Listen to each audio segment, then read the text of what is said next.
Geography എപ്പോഴും നമുക്ക് മാപ്പ് oriented ആയിട്ടുള്ള പഠിത്തമാണ് നമുക്ക് ഏറ്റവും നല്ലത്. ഓക്കെ, നമ്മളിവിടെ മാപ്പ് ഓറിയന്റഡ് ആയിട്ടുള്ള ഒരു പഠന രീതി തന്നെയാണ് ഫോളോ ചെയ്യണത്. അപ്പൊ ഞാൻ ഇതില് മിക്സ് ചെയ്തിട്ടാണ് കേട്ടോ പറയാ.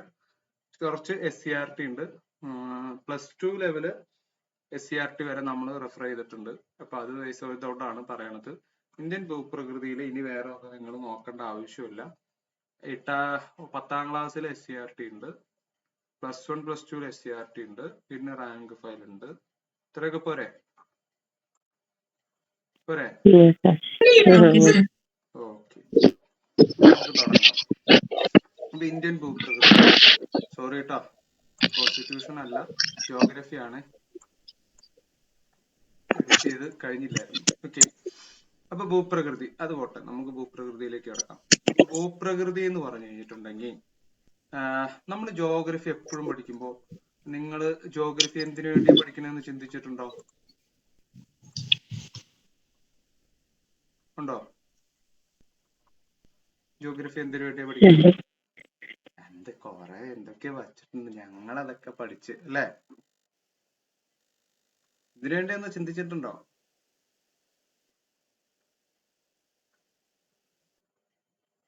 എന്തിനു വേണ്ടിയാ? നമ്മുടെ രാജ്യത്തിന്റെ അറിഞ്ഞിരുന്നാലല്ലേ നമുക്ക് നമ്മുടെ രാജ്യത്തിന്റെ പ്രത്യേകതകളും ഒക്കെ അറിഞ്ഞിരുന്നാലാണല്ലോ നമുക്ക് എന്തെങ്കിലും ഒരു അതനുസരിച്ചൊക്കെ ജോലി കിട്ടിയാലും ചെയ്യാൻ പറ്റത്തുള്ളൂ. ശരിയാണ്, അത് നമുക്ക് അതെ കറക്റ്റ് ആണ്. മോർ ഓവർ എന്താണ് നമുക്ക് പറയേണ്ടത്, നമുക്കൊരു ആസ് എൻ ഹ്യൂമൻ ബീയിങ് അല്ലെ, നമുക്ക് മനുഷ്യനാണ്, നമുക്കൊരു ബുദ്ധിയും ചിന്തയൊക്കെ ഉണ്ട്. അപ്പൊ അതായത് നമുക്ക് സർവൈവിങ് സ്കിൽസ് ഉണ്ട്. ഇപ്പൊ നമ്മൾ ഒരു പത്രവാർത്ത കണ്ടു കാണുമല്ലോ, ആമസോൺ നദിയിൽ കുറച്ച് പിള്ളേർ അകപ്പെട്ടിട്ടുണ്ട് അല്ലെ? എന്നിട്ട് ആ പിള്ളേര് സർവൈവ് ചെയ്തത് കണ്ടിട്ടുണ്ടോ? പ്ലെയിൻ ക്രാഷ് ആയിട്ട്. ആ കൊച്ചു പിള്ളേർക്ക് എന്തറിഞ്ഞിട്ടാണ് അത്? നമ്മുടെ ഇവിടുത്തെ നാട്ടിൻപുറത്തെ പിള്ളേരാണെന്നുണ്ടെങ്കിൽ അത്രയും വലിയൊരു കാടിൽ സർവൈവ് ചെയ്യുമോ? ഇല്ല. അവർക്ക് ആ കാട് അറിയാം, ആ കാട് ദിക്ക് ദിശ, എന്തൊക്കെ മൃഗങ്ങളുണ്ട്, എന്തൊക്കെ ഭക്ഷ്യവസ്തുക്കളുണ്ട്, ഇതെല്ലാം എന്തൊക്കെയാണ് അതിന്റെ ടെറൈൻ, ആ കാര്യങ്ങൾ, നദികൾ എവിടെ കൂടെ പോണേ, ഇന്ന കാര്യങ്ങൾ അറിയാമെന്നുണ്ടെങ്കിൽ മാത്രം നമ്മൾ ആദിമ മനുഷ്യൻ എങ്ങനെയാ സർവൈവ് ചെയ്തത്? നമുക്ക് മനസ്സിലായി കൃഷി ചെയ്യാൻ അനുയോജ്യമായിട്ടുള്ളത് എവിടെയാണ്? ഈ ഓരോ തട്ടുതട്ടായിട്ട് നമ്മുടെ ഭൂമി കടന്നിരുന്നത് തട്ടുതട്ടായിട്ടാണ്. അപ്പൊ അവൻ ആദ്യമായിട്ട് ജീവിച്ചു തുടങ്ങിയപ്പോ എന്താണ് ഭൂമിയെ അറിയാനായിട്ട് ശ്രമിച്ചത് അല്ലെ? അപ്പൊ അങ്ങനെ ശ്രമിക്കുമ്പോ എന്താന്ന് വെച്ച് കഴിഞ്ഞിട്ടുണ്ടെങ്കിൽ ആദ്യകാലത്ത് അവൻ അറിയാവുന്നത് എന്താണ്? മഴ എവിടെ കിട്ടും, വെള്ളം എവിടെ കിട്ടും, സൂര്യപ്രകാശം എവിടെ കിട്ടും, കാട് എന്താണ് എന്നുള്ള കാര്യങ്ങളാണ്. കുറച്ചുകൂടി നമ്മൾ ബുദ്ധിപരമായിട്ട് ജനറേഷൻ കഴിഞ്ഞു പോയപ്പോൾ നമുക്ക് കൃഷി ചെയ്യാനായിട്ടും വീട് കെട്ടി താമസിക്കാനായിട്ടൊക്കെ ആരംഭിച്ചു. വീട് കെട്ടി താമസിക്കുമ്പോൾ സേഫ് ആയിട്ടൊരിടം അല്ലെ നമ്മൾ എപ്പോഴും ചിന്തിക്കും. ഇപ്പൊ പ്രളയവും ഭൂമി ഉരുൾപൊട്ടലൊക്കെ വരുന്നുണ്ട്. അപ്പൊ അത്തരത്തിലുള്ള നോളജ് എന്ന് പറയുന്നത് ജിയോഗ്രഫിക്കൽ സ്റ്റഡിയോട് കൂടിയിട്ടാണ് ഉണ്ടാവുന്നത്. ഇനി അത് കൂടാതെ തന്നെ നിങ്ങൾ സിവിൽ സർവീസിന് ഈ പേപ്പറൊക്കെ പഠിക്കുന്നുണ്ട് അല്ലെ? ഹിസ്റ്ററി പഠിക്കുന്നുണ്ട്, ജോഗ്രഫി പഠിക്കുന്നുണ്ട്, പൊളിറ്റിക്സ് പഠിക്കുന്നുണ്ട്. അപ്പൊ നമ്മൾ പറയും ഇതൊക്കെ വാരി വലിച്ച് പഠിച്ചിട്ട് എന്താക്കാനാണെന്നാണ് നമ്മുടെ ചിന്ത അല്ലെ? പക്ഷെ അങ്ങനെയല്ല. ജോഗ്രഫിക്കലി നമ്മൾ ഇപ്പൊ നമ്മൾ കേരളത്തിലുള്ള ഒരാള് ഇന്ത്യൻ ഭൂപ്രകൃതി എന്തിനു പഠിക്കുന്നു എന്ന് വെച്ച് കഴിഞ്ഞാൽ നമുക്ക് കിട്ടുന്ന എക്സാമ്പിൾ സിമ്പിൾ ആയിട്ട് പറയാൻ വേണ്ടിയിട്ടാണ് പറയണേ. അത് സിവിൽ സർവീസ് ഉദ്യോഗസ്ഥനാവണമെന്നൊന്നുമില്ല. ഈവൻ ഇപ്പൊ നിങ്ങൾ ജോലി ചെയ്യാനാണ് മഹാരാഷ്ട്രയിലോ അല്ലെങ്കിൽ വേറെ എവിടെയെങ്കിലൊക്കെയാണ് പോണെങ്കിൽ നമുക്കിപ്പോ കേരളത്തെ കുറിച്ച് ബേസിക്കലി എന്താണ് കേരളത്തിന് ലഭിക്കുന്ന മഴയുടെ അളവ് കിട്ടിക്കഴിഞ്ഞാൽ ഏകദേശം ഒരു ധാരണ നമുക്ക് എന്ത് കിട്ടും? കേരളത്തെ കുറിച്ച് കിട്ടും. അതെങ്ങനെയാന്ന് ചിന്തിച്ചിട്ടുണ്ടോ? എങ്ങനെയാന്ന് ചിന്തിച്ചിട്ടുണ്ടോ? ആർക്കും അറിയാം? കേരളത്തിലെ 300 സെന്റിമീറ്ററും 400 സെന്റിമീറ്ററിന് ഇടയിലാണ് മഴ. ആ മഴ പെയ്യാന്ന് വെച്ച് കഴിഞ്ഞിട്ടുണ്ടെങ്കിൽ അവിടുത്തെ മണ്ണിനും നമുക്ക് മനസ്സിലാവാം. അത്രയും ശക്തമായിട്ടുള്ള മഴ പെയ്തു കഴിഞ്ഞാൽ ആ എന്താണ് പ്രദേശത്തെ മണ്ണിനെന്ന് പറയുന്നത് ലാറ്ററലൈറ്റ് മണ്ണായിരിക്കും. ലാറ്ററലൈറ്റ് മണ്ണായിരിക്കും അവിടെ ഫോം ചെയ്യുക. കാരണം അത്രയും അളവിൽ മഴ ചെയ്തു കഴിഞ്ഞാൽ അവിടെ ഉണ്ടാകുന്ന മണ്ണിനെന്ന് പറയുന്നത് അതാണ്. കാരണം നമുക്ക് ചെങ്കല്ലൊക്കെ അറിയാം. ചെങ്കല്ല് എന്ന് വെച്ച് കഴിഞ്ഞാൽ എന്താണ് നല്ല ഉറപ്പായിരിക്കും. ഈ വെള്ളം നല്ല ശക്തിയായിട്ട് പെയ്യുന്നത് കൂടാണ് അതിൽ ഈ ചെറിയ ചെറിയ ഹോൾസ് കാര്യങ്ങളൊക്കെ വരുന്നത്. അപ്പൊ അത്തരത്തിലുള്ള ഏരിയയിലാണ് അധികവും ലാറ്ററലൈറ്റ് മണ്ണായിരിക്കും അവിടെ ഫോം ചെയ്യുക. മണ്ണിനെയും കിട്ടിക്കഴിഞ്ഞാൽ നമുക്ക് അവിടുത്തെ ആൾക്കാർ ഉപജീവന മാർഗമായിട്ട് ജീവിക്കുന്ന കൃഷി രീതി നമുക്ക് മനസ്സിലാക്കാൻ കഴിയും. അതെങ്ങനെ മനസ്സിലാക്കണേ? അപ്പോൾ വെള്ളം എത്ര അളവുണ്ട്, മണ്ണ് ഇതാണ്, അതിൽ നിന്ന് നമുക്ക് നെൽകൃഷി ചെയ്യാം. മഴവെള്ളം കിട്ടുമ്പോൾ സുലഭമായിട്ട് കൂടുതൽ ഗോതമ്പ് കൃഷി ചെയ്യാൻ പറ്റില്ല. ഒരളവിൽ കൂടുതൽ കഴിഞ്ഞു കഴിഞ്ഞാൽ ഗോതമ്പ് കൃഷി ചെയ്യാൻ പറ്റില്ല. പിന്നെ അത് കൂടാതെ തന്നെ ഈ മണ്ണായിരിക്കുമ്പോൾ നമുക്ക് കൃഷി ചെയ്യുന്ന റബ്ബർ കൃഷി ചെയ്യാം, കശുമാങ്ങ കൃഷി ചെയ്യാം. ഇത്തരത്തിലുള്ള കൃഷി രീതി അവിടെ എന്ത് ചെയ്യാം, നമുക്ക് അവലംബിക്കാം. ഇനി അത് കൂടാതെ അവിടുത്തെ റിസോഴ്സസ് നമുക്ക് തിരിച്ചറിയാൻ കഴിയും. ആ മണ്ണിൽ നിന്ന് കിട്ടുന്ന റിസോഴ്സസ് എന്ന് പറയുമ്പോൾ നമുക്ക് എന്തൊക്കെ, മാക്സിമം അയൺ കണ്ടന്റ് കൂടുതലായിട്ടുള്ള ഒരു മണ്ണായിരിക്കും.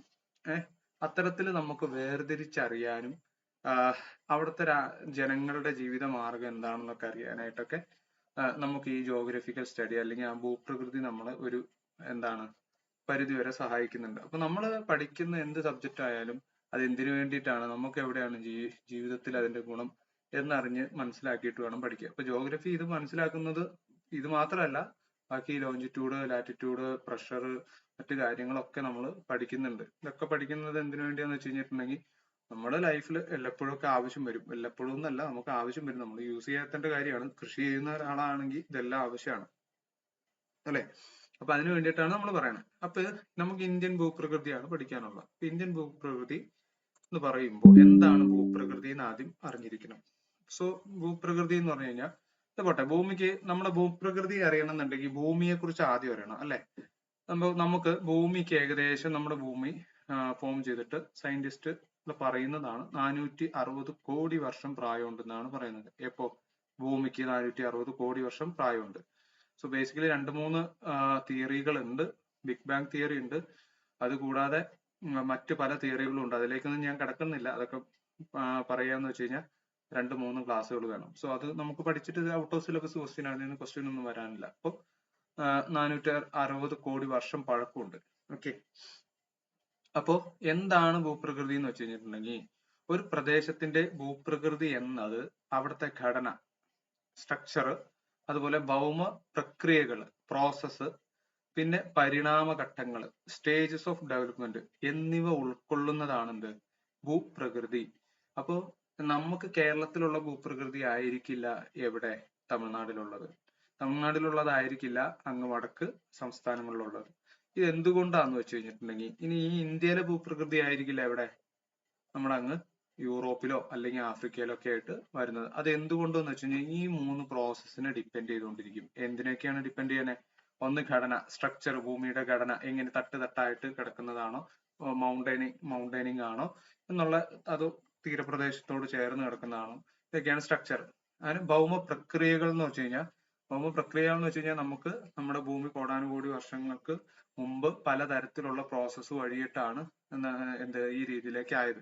അപ്പൊ ഓരോ പ്രദേശവും ചിലപ്പോൾ എന്തായിരിക്കും, പ്രഷറിന്റെ വേരിയേഷൻസ്, ടെമ്പറേച്ചറിന്റെ വേരിയേഷൻസ്, ഇതെല്ലാം എന്താണ് ഓരോ സ്ഥലത്തും അനുഭവപ്പെടുന്നത് വെവ്വേറെ അളവിലാണ്. അതുകൊണ്ടാണ് ചില രാജ്യങ്ങൾ ഇപ്പൊ ക്രൂഡ് ഓയിലിന് വളരെ സമ്പത്തുള്ളതും മറ്റു ചിലത് ഇല്ലാതായിട്ട് ഇരിക്കുന്നതും കാരണം ഈ ഒരു പ്രക്രിയകൾ അവിടെ കൂടുതൽ നടന്നതും കൊണ്ടാണ്. പിന്നെ പരിണാമ ഘട്ടങ്ങൾ എന്ന് പറയുമ്പോൾ നമുക്കറിയാം, നമുക്ക് മനുഷ്യനുണ്ടാവുന്ന ചേഞ്ചസ് പോലെ തന്നെ എന്ത് ചെയ്യുന്നുണ്ട്, ഭൂമിക്ക് ഓരോ ചേഞ്ചസ് വന്നുകൊണ്ടിരിക്കുന്നു. അപ്പൊ ഈ 3 പരിണാമഘട്ടം എന്ന് പറയുമ്പോൾ എന്താ പറയാന്ന് വെച്ച് കഴിഞ്ഞാൽ, ഇപ്പൊ നമുക്ക് ഇപ്പം ഈ എക്സാമ്പിൾ ആയിട്ട് പറഞ്ഞു കഴിഞ്ഞിട്ടുണ്ടെങ്കിൽ ഗ്രീൻലാൻഡ് ഉണ്ട്. ഓക്കെ, ഇപ്പൊ വേൾഡ് മാപ്പിൽ നമ്മൾ ഗ്രീൻലാൻഡ്, ഇത് ആദ്യത്തെ മാപ്പാണ്. ഗ്രീൻലാൻഡ് ഉണ്ട്. ആ ഗ്രീൻലാൻഡ് ഇപ്പൊ മഞ്ഞ് ഈ ഒരു കുറച്ച് കാലഘട്ടം വരെ മഞ്ഞ് മൂടപ്പെട്ട് കിടക്കുന്ന ഒരു പ്രദേശമാണ്. പക്ഷെ അത് പണ്ട് എപ്പോഴോ എന്തായിരുന്നു, ഇതേപോലെ നമ്മുടെ ഇന്ത്യയൊക്കെ കാണുന്ന പോലെ ഒരു സബ് ട്രോപ്പിക്കൽ ക്ലൈമറ്റിൽ ഉണ്ടായിരുന്ന ഒരു ഏരിയ ആയിരിക്കാം. പക്ഷെ കാലാകാലം കൊണ്ട് ഈ ഒരു മൂവ്മെന്റ്, എർത്തിന്റെ പ്ലേറ്റ് ടെക്ടോണിക്സ് മൂവ്മെന്റ് ഒക്കെ മൂലം അത് ചിലപ്പോ ഒരു പ്രദേശത്ത് നിന്ന് മറ്റൊരു പ്രദേശത്തിലേക്ക് തെന്നി മാറാം. അപ്പൊ ചൂട് കൂടിയ പ്രദേശത്ത് നിന്ന് ചൂട് കുറഞ്ഞ പ്രദേശത്തിലേക്ക് വരാം. അത്തരത്തിലുള്ള മാറ്റങ്ങൾ ഉൾക്കൊണ്ടാണ് ആ ഒരു പ്രദേശത്തെ ഭൂപ്രകൃതി രൂപപ്പെടുന്നത്. ഇപ്പൊ നിങ്ങൾക്ക് ഇവിടുന്ന് ഒന്നും വേണ്ട, ജമ്മു കാശ്മീർ ഒന്ന് പോയി താമസിക്കാൻ പറ്റുമോ? അവിടുത്തെ ക്ലൈമറ്റ് എങ്ങനെയാ? നല്ല തണുപ്പല്ലേ? നമുക്ക് ജീവിക്കാൻ കഴിയില്ല. അത് എന്തുകൊണ്ടാണെന്ന് വെച്ച് കഴിഞ്ഞാൽ ഹിമാലയത്തിന്റെ ഫോർമേഷൻ കൊണ്ടാണ്. ഹിമാലയ പർവ്വതം ഫോം ചെയ്തുകൊണ്ടാണ് ഹിമാലയം എന്ന് വെച്ചാൽ മഞ്ഞ് മൂടപ്പെട്ട സ്ഥലമാണ്. അപ്പൊ അതിന്റെ ഫോർമേഷൻ, അതാണ് ഞാൻ പറഞ്ഞത്, ഓരോ പ്രദേശത്തും അതിൻ്റെതായിട്ടുള്ള മാറ്റങ്ങൾക്ക് വിധേയമായിട്ടാണ് അവിടെ ഭൂപ്രകൃതി രൂപപ്പെടുന്നത്. അത് ഈ 3 പ്രോസസ്സിന്റെ ഒരു സംയോജന ഫലമായിട്ടാണ് അത് രൂപം കൊള്ളുന്നത്. ഇപ്പൊ നമുക്ക് കേരളത്തിൽ നല്ല മഴയും നല്ല ക്ലൈമറ്റും കിട്ടാൻ കാരണം എന്താണ്? വെസ്റ്റേൺ ഘാട്ട് കാരണമാണ്. വെസ്റ്റേൺ ഘാട്ട് എന്നാൽ നേരെ മറിച്ച് തമിഴ്നാട്ടുകാരോട് നമ്മൾ കേരളത്തിനെ കുറിച്ച് ചോദിക്കുക, എന്റെ ഫ്രണ്ടൊക്കെ എപ്പോഴും നിങ്ങളല്ലേ ഞങ്ങളുടെ മഴ തട്ടിയെടുക്കണേ എന്നും പറഞ്ഞിട്ടാണ് അവർക്ക് പരാതി. എന്തുകൊണ്ടാ? ഇവിടുന്ന് തന്നെ മഴയൊക്കെ ആര് തടഞ്ഞു നിർത്തും? വെസ്റ്റേൺ ഘാട്ട് തടഞ്ഞു നിർത്തും. അവിടെ നിന്നുള്ള ചൂട് കാറ്റ് ആര് തടഞ്ഞു നിർത്തും? ഈ വെസ്റ്റേൺ ഘാട്ട് തടഞ്ഞു നിർത്തണം കൊണ്ടാണ് നമുക്ക് കേരളത്തിൽ ഇത്രയും നല്ലൊരു ക്ലൈമറ്റ് കിട്ടാൻ കാരണം. എന്നാൽ നേരെ മറിച്ച് തമിഴ്നാട് വന്നു കഴിഞ്ഞാൽ ചൂടും വെള്ളവും ഇല്ല, ഒന്നുമില്ല. അപ്പൊ അത് ആ പ്രദേശത്തിന്റെ എന്താണ്, ഈ 3 പ്രോസസ്സിനെ ഡിപ്പെൻഡ് ചെയ്തുകൊണ്ടാണ് അവിടെ ആ ക്ലൈമറ്റ് രൂപപ്പെടുന്നത്. അപ്പോൾ സമുദ്രജലത്തിന്റെ സാമീപ്യം, പിന്നെ ഈ എന്താണ് ഇക്വറ്റോറിയൽ, അതായത് ഭൂമധ്യരേഖയോട് അടുത്ത് കിടക്കുകയാണോ എന്നുള്ള കുറെ ഫാക്ടേഴ്സ് ഉണ്ട് അല്ലെ? കാര്യം മനസ്സിലായോ? മനസ്സിലായി സർ. അപ്പൊ 3 പ്രോസസ്സാണ് രൂപപ്പെടാൻ കാരണം. ഒന്ന് സ്ട്രക്ചർ, 2 പ്രക്രിയകൾ അതായത് പ്രോസസ്സുകൾ, പിന്നെ പരിണാമഘട്ടങ്ങൾ. ഇത് മൂന്നും ചേർന്നിട്ടാണ് ഭൂപ്രകൃതി രൂപപ്പെടുന്നത്. ഇനി വേറൊരു കാര്യം കൂടി ഉണ്ട്. ദീർഘമായിട്ടുള്ള കാലത്തിനിടയിൽ എന്തായിരുന്നു ഈ ബാഹ്യജന്യവും അന്തർജന്യവുമായിട്ടുള്ള കുറെ അനേകം മാറ്റങ്ങളും കൂടി വരുന്നുണ്ട്. ബാഹ്യജന്യവും അന്തർജന്യവും എന്ന് വെച്ച് കഴിഞ്ഞിട്ടുണ്ടെങ്കിൽ, ബാഹ്യജന്യം എന്ന് വെച്ച് കഴിഞ്ഞാൽ നമ്മുടെ കാറ്റ്, അതുപോലെ ടെമ്പറേച്ചർ, പ്രഷർ, ഇത്തരത്തിലുള്ള കുറെ ഘടകങ്ങളുടെ സ്വാധീനം മൂലം മാറ്റം വരാം. അന്തർജന്യം എന്ന് വെച്ച് കഴിഞ്ഞാൽ ഈ പറഞ്ഞ പോലെ നമ്മുടെ ഈ എന്താ പറയാ, എർത്തുകേക്ക്, പിന്നെ നമ്മുടെ ഈ ഭൂമിയുടെ ഉള്ളിൽ എന്താണ്, ലാവയാണ് അല്ലെ, ഭയങ്കരമായിട്ട് തിളഞ്ഞു മറിഞ്ഞുകൊണ്ടിരിക്കുന്ന ഒരു അവസ്ഥയായിരുന്നു പണ്ടൊക്കെ. അത്തരത്തിൽ അതുകൂടാതെ തന്നെ എന്ത് ചെയ്യുന്നുണ്ട്, ഈ ചില ഫലകങ്ങളിൽ നിന്നുണ്ട്. അതായത് നമ്മൾക്ക് ഈ പണ്ട് നമ്മൾ ഈ എർത്ത് ഫോം ചെയ്യുമ്പോൾ നമുക്ക് നോക്കിക്കഴിഞ്ഞാൽ അറിയാം എന്താണ്, അധികവും വെള്ളമാണ്, പിന്നെ കുറച്ച് ഭാഗമാണ് കരഭാഗമുള്ളൂ. അപ്പൊ ഈ കടലിന്റെ അടിത്തട്ടും കരയുടെ അടിത്തട്ടും തമ്മിലുള്ള ഒരു മൂവ്മെന്റ് വരുന്നുണ്ട്. അത്തരത്തിൽ ഉരഞ്ഞു നീങ്ങുന്നതിന്റെയൊക്കെ ഫലമായിട്ടും എന്ത് ചെയ്യാം, പല മാറ്റങ്ങളും വരുന്നുണ്ട്, മൂവ്മെന്റും വരുന്നുണ്ട്. അപ്പൊ ഭൗമോപരിതലത്തിലും ഉപരിതലത്തിന് അടിയിലെയും വിവിധ ഘടകങ്ങൾ രൂപപ്പെടുത്തുന്നതിൽ എന്താണ്, ഈ ഫലങ്ങൾ സുപ്രധാനമായിട്ടുള്ള ഒരു പങ്ക് വഹിക്കുന്നുണ്ട്. അപ്പോ ഈ ബാഹ്യജന്യവും അന്തർജന്യവുമായിട്ടുള്ള പല ഘടകങ്ങൾ കൂടി എന്തുണ്ട്, ഒരു പ്രദേശത്തിന്റെ ഭൂപ്രകൃതി രൂപപ്പെടുത്തുന്നതിൽ സ്വാധീനം ചെലുത്തുന്നുണ്ട്. അതിന്റെ ബെസ്റ്റ് എക്സാമ്പിൾ ആണ് നമുക്ക് നമ്മുടെ ഇന്ത്യയുടെ ഈ എന്താണ് ഹിമാലയ പർവ്വതം രൂപപ്പെടുവാൻ കാരണം ഈ അന്തർജന്യമായിട്ടുള്ള മൂവ്മെന്റുകളാണ്. അന്തർജന്യമായിട്ടുള്ള മൂവ്മെന്റുകൾ എന്ന് പറയുമ്പോൾ വൻകര വിസ്ഥാപന സിദ്ധാന്തം അതിൽ എടുത്തു പറയേണ്ട ഒന്നാണ്.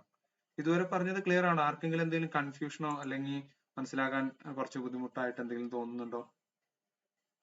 ക്ലിയർ ആണോ? ഓക്കെയാണ് സർ.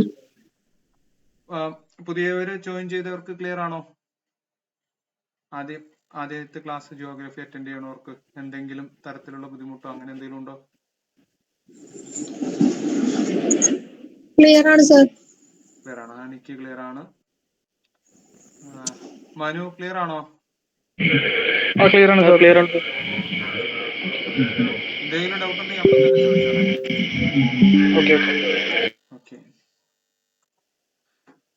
ഓക്കെ, അപ്പൊ അതാണ്. ഇനി നമുക്ക് കുറച്ചൊന്ന് ഹിസ്റ്ററിയിൽ അധികം ഒന്നും അങ്ങ് പോകണ്ട, നമുക്ക് ജസ്റ്റ് ഒരു ഐഡിയ വന്നാൽ മതി. നിങ്ങൾക്ക് ആ ഐഡിയ കിട്ടിയാൽ മതി. PSCക്ക് അങ്ങനെ ഒന്നും ചോദിക്കത്തില്ല. അപ്പൊ നമ്മൾ ജസ്റ്റ് ഒന്ന് അറിഞ്ഞിരിക്കുക, നമ്മുടെ എർത്ത് ഫോം ചെയ്യുമ്പോൾ ആദ്യം, അതായത് ഇത് ആൽഫ്രഡ് വെഗ്നർ എന്ന് പറഞ്ഞ ഒരു സയന്റിസ്റ്റിന്റെ വൻകര വിസ്ഥാപന സിദ്ധാന്തമാണ്. ഇത് ഞാൻ പറയാൻ കാരണം എന്താണെന്ന് വെച്ചാൽ ഈ ഹിമാലയത്തിന്റെ ഫോർമേഷൻ എങ്ങനെ അത് ഫോം ചെയ്തു എന്ന് ഇത് പറഞ്ഞാലാണ് നിങ്ങൾക്ക് ആ ഒരു ഐഡിയ വരുള്ളൂ. അതുകൊണ്ടാണ് ഞാൻ പറയണേ, നമ്മുടെ ആദ്യം എർത്ത് എന്ന് പറയുന്നത് ഒറ്റ ഒരു കരയായിരുന്നു.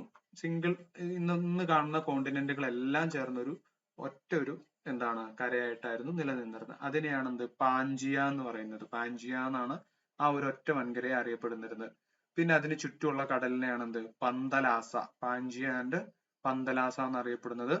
ഒരു വലിയ കോണ്ടിനെന്റും പിന്നെ അതിന് ചുറ്റുമുള്ള സമുദ്രത്തിനെയാണ് പാഞ്ചിയ ആൻഡ് പന്തലാസ എന്ന് പറയുന്നത്. സോ പിന്നീട് കുറെ വർഷങ്ങൾക്ക് ശേഷം ഈ പറഞ്ഞ പോലെ ബാഹ്യജന്യവും അന്തർജന്യവുമായിട്ടുള്ള ഘടകങ്ങൾ, അതായത് ഞാൻ പറഞ്ഞു, ഒന്നല്ലെങ്കിൽ എർത്തുകേക്ക് അല്ലെങ്കിൽ ഈ വൻകരകളുടെ ഈ ഈ എന്താണ് സമുദ്രത്തിന്റെ അടിത്തട്ടും വൻകരയുടെ അടിത്തട്ടിലും ഉണ്ടാവുന്ന വെള്ളത്തിൽ പൊങ്ങി കിടക്കണ പോലെയാണല്ലോ ഇത് കിടക്കണേ. അപ്പൊ ഇത് തമ്മിൽ ഇങ്ങനെ നീങ്ങുമ്പോൾ വെള്ളം എന്ത് ചെയ്യും, ഇത് തമ്മിൽ കൂട്ടിമുട്ടുകയൊക്കെ ചെയ്യും. അങ്ങനെ കുറച്ച് അതുപോലെ എർത്തുകയ്ക്ക് വരാം. പിന്നെ ഉള്ളില് നല്ല ടെമ്പറേച്ചർ ആണ്. അപ്പൊ അതിന്റെയൊക്കെ ഫലമായിട്ട് ഇതിൽ ക്രാക്കുകൾ വീഴാൻ തുടങ്ങും. അപ്പൊ ഈ വൻകര പയ്യെ പയ്യെ പൊട്ടാൻ തുടങ്ങും. അങ്ങനെ പൊട്ടി ഈ കാണുന്ന രൂപത്തിലേക്കാകും. അപ്പൊ ഏറ്റവും ആദ്യം സിമ്പിൾ ആയിട്ട് പറഞ്ഞുതരാം. ഏറ്റവും ആദ്യം നമുക്ക് ഒറ്റ വൻകരയായിരുന്നു. ഇതാണ് പാഞ്ചിയ. അതിന് ചുറ്റപ്പെടുന്ന കടലാണെന്ത്, പന്തലാസം. പിന്നീട് ഇത് രണ്ടായിട്ട് മുറിഞ്ഞു. ഈ രണ്ടായിട്ട് മുറിഞ്ഞത് ഒന്ന് ഇതിന്റെ ഇടയിലുള്ള, കേൾക്കുന്നുണ്ടോ? ആർക്കെങ്കിലും ബുദ്ധിമുട്ടുണ്ടോ? കേൾക്കുന്നുണ്ട്. ഓക്കെ ഡൗട്ടൊന്നുമില്ലല്ലോ. ഓക്കെ, ഞാൻ പറയാം. അപ്പൊ ഈ വൻകര രണ്ടായിട്ട് മുറിഞ്ഞിട്ട് ഇതിന്റെ ഇടയിലൊരു സമുദ്രം വന്നു. ഇതിനെയാണ് എന്ത് നമ്മള് ഈ തെദ്ദീസ്തി എന്ന് പറയും. തെദ്ദീസ്തി, ഇതിന്റെ ഇടയിലുള്ള ഈ ഒരു സീനെയാണ് തെദ്ദീസ്തി. ഇത് രണ്ടും രണ്ട് വൻകരകളായിട്ടാണ്. ഒന്ന് ഗോണ്ട്വാന ലാൻഡും ഒന്ന് ലൊറേഷ്യൻ ഫലകവും. ഒന്ന് ഗോണ്ട്വാന ലാൻഡും, നിങ്ങൾ അതൊന്നും പേരൊന്നും ഓർത്തു വെക്കണ്ട, ഞാൻ ജസ്റ്റ് ഹിസ്റ്ററി ആയിട്ട് പറയുന്നു. പേരൊന്നും അത്ര നമുക്ക് അങ്ങനെ ഓർത്തു വെക്കാനില്ല. ലൊറേഷ്യൻ ഫലകവും ഇത് നമുക്ക് ഇന്ന് കാണുന്ന യൂറോപ്പും വടക്കൻ അമേരിക്കയും ചേർന്നിട്ടുള്ള കോണ്ടിനെന്റ് ആണ് ഈ കോണ്ടിനെന്റ് എന്ന് പറയുന്നത്. കണ്ടോ, നോർത്ത് അമേരിക്കയും യുറേഷ്യയും. ഓക്കെ, ബാക്കി രണ്ടാമത്തെ ഭാഗം ഇത്രയും ഭാഗം ചേർന്നിട്ടുള്ളതാണ് നമ്മുടെ ഗോണ്ട്വാന ലാൻഡ്. ഗോണ്ട്വാന ലാൻഡ് എന്ന് പറഞ്ഞാൽ അതിൽ ആഫ്രിക്ക ഉണ്ട്, സൗത്ത് അമേരിക്ക ഉണ്ട്, അന്റാർട്ടിക്ക ഉണ്ട്, ഓസ്ട്രേലിയ ഉണ്ട്, ആൻഡ് ഇന്ത്യ ഉണ്ട്. മനസ്സിലായോ? ക്ലിയർ ആയോ?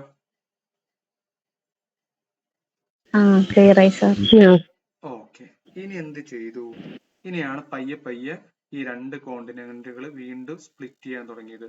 അങ്ങനെ സ്പ്ലിറ്റ് ചെയ്തിട്ട് ഇവ മൂവ് ചെയ്യാൻ തുടങ്ങി. ഇന്ത്യൻ കോണ്ടിനെന്റ്, ഈ ഇന്ത്യൻ കോണ്ടിനെന്റ് പയ്യെ ഇത് തമ്മിൽ പിന്നെ സ്പ്ലിറ്റ് ചെയ്യാൻ തുടങ്ങി. ഇന്ത്യൻ കോണ്ടിനെന്റ് പയ്യെ എന്ത് ചെയ്തു, മൂവ് ചെയ്യാൻ തുടങ്ങി. അത് എത്ര മില്യൺ വർഷം മുമ്പാണെന്നൊന്ന് നോക്കുക. ആദ്യം ഇന്ത്യ ഇങ്ങനെ ഈ ഫോമിലായിരുന്നു. അത് 71 മില്യൺ ഇയേഴ്സ് മുമ്പ് വരെയായിരുന്നു. പിന്നീട് 55 മില്യൺ ഇയേഴ്സ് കഴിഞ്ഞ് കഴിഞ്ഞപ്പോൾ അതിന്റെ ഓരോ വർഷം കണ്ടോ 16 സെന്റിമീറ്റർ ആണ്. 16 സെന്റിമീറ്റർ തൊട്ട് 5 സെന്റിമീറ്റർ ഒരു വർഷം സഞ്ചരിക്കുന്ന ദൂരാണ് ഈ ഇന്ത്യൻ ഫലകം എന്ന് പറയുന്നത്. ഇത് യുറേഷ്യൻ ഫലകമാണ്. അതുപോലെ ആ യുറേഷ്യൻ ഫലകത്തോട് ഇന്ത്യൻ ഫലകം എന്താണ്, ഇങ്ങനെ മൂവ് ചെയ്തുകൊണ്ടിരിക്കുകയാണ്. ഇത് ഓരോ മൂവ്മെന്റ് ആണ് കാണിച്ചുകൊണ്ടിരിക്കുന്നത്. ഓരോ വർഷം കഴിയും തോറും ഇന്ത്യ എന്ത് ചെയ്യാണ്, ഈ യുറേഷ്യൻ ഫലകമായിട്ട് കൂട്ടിമുട്ടാണ്. അപ്പൊ 55 വർഷം കഴിയുമ്പോൾ 55 മില്യൺ ഇയേഴ്സ് കഴിഞ്ഞപ്പോൾ ഇത്രയും എത്തി. പിന്നെ 38 മില്യൺ ഇയേഴ്സ് മുമ്പേ ഇന്ത്യൻ ഫലകം ഇവിടെയായിരുന്നു. 10 മില്യൺ ഇയേഴ്സ് മുമ്പേ ആണ് എന്ത്, ഇന്ത്യൻ ഫലകവും യുറേഷ്യൻ ഫലകവും തമ്മിൽ നമ്മുടെ കൊളാപ്സ് നടന്നു, കൂട്ടിമുട്ടി. അതായത് നമ്മൾ ഈ വെള്ളത്തിൽ ഇങ്ങനെ ഒഴുകി നടക്കുന്ന കോണ്ടിനെന്റ് ആയിരുന്നു, അത് തമ്മിൽ കൂട്ടിമുട്ടി. അങ്ങനെ കൂട്ടിമുട്ടി കഴിഞ്ഞപ്പോ എന്ത് ചെയ്തു, നമ്മുടെ ഇന്തോ ആസ്ട്രേലിയൻ പ്ലേറ്റ്, ഈ ഇന്തോ ആസ്ട്രേലിയൻ പ്ലേറ്റ്, ഈ കോണ്ടിനെന്റിന്റെ പ്ലേറ്റും പിന്നെ എന്താണ് യുറേഷ്യൻ പ്ലേറ്റും, ഈ യുറേഷ്യൻ പ്ലേറ്റ് കണ്ടോ ഇവിടെ കാണിച്ചിരിക്കുന്ന യുറേഷ്യൻ പ്ലേറ്റും തമ്മിൽ നമ്മൾ കാറിന് ഇടിച്ച് ചപ്പാത്തി പരുവത്തിലാവുന്ന പറയില്ല, ഇടിച്ചങ്ങ് ഇതങ്ങ് പൊന്തിപ്പോയി. കണ്ടോ, ഈ ഇന്തോ ആസ്ട്രേലിയൻ ഫലകം എന്ത് ചെയ്തു, താഴേക്കും പോയി. ഈ യുറേഷ്യൻ ഫലകം കുറച്ചുകൂടെ വലിയ ഫലക. അപ്പൊ അതെന്ത് ചെയ്തു, ഇവന് അതായത് ഒരു വലിയ വെയിറ്റ് ഉള്ള അടിയിലേക്ക് ഒരു വെയിറ്റ് ഇല്ലാത്തവൻ വന്ന് കയറി കഴിഞ്ഞ് കഴിഞ്ഞാൽ വെയിറ്റ് ഉള്ളവൻ അവിടെ കട്ടയായിട്ട് നിൽക്കും, കട്ട പോലെ നിൽക്കും. മറ്റവൻ എന്ത് ചെയ്തു, ഇടിച്ച ഇടിയിൽ താഴത്തേക്ക് ചപ്പി അങ്ങ് പോയി. അതാണ് സംഭവിച്ചത്. അപ്പൊ ഇതങ്ങ് തപ്പിപ്പോയപ്പോ ഇവൻ എന്ത് ചെയ്തു, ഇവനങ്ങ് പൊന്തി വന്നു. അങ്ങനെയാണ് എന്ത് ഹിമാലയം രൂപപ്പെടുന്നത്. ക്ലിയർ ആയോ? ക്ലിയർ ആയോ?